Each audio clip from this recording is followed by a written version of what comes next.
it just made me feel I don't have anybody who was I don't know of anybody, but just knowing that over 400 students who have worked so hard for the last 4 years of their high school education, just somebody somewhere will decide and say that they cheated.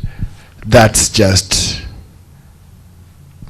a suspect. Especially Kisii School. Kisii School has been on top of the, you know, on the country. It's one of our best national schools that we have. Growing up, people will tell you they are going to Kisii School. Kisii School was almost at the level of, let's say, like Starehe Boys Center, Alliance, and all that.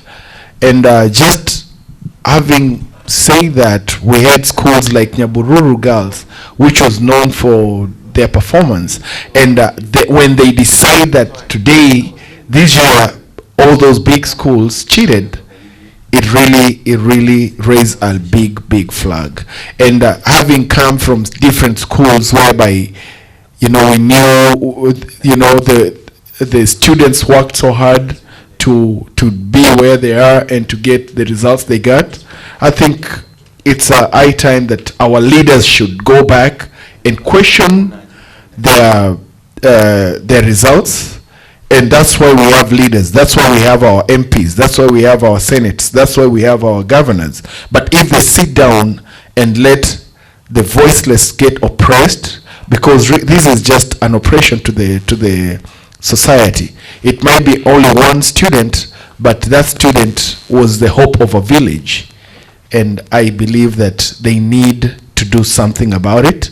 And if truly they cheated, then okay, they can go back and you know, do the studies. But if it was political or it has something to do with just an individual or something, then I believe everybody needs a right to a tribunal.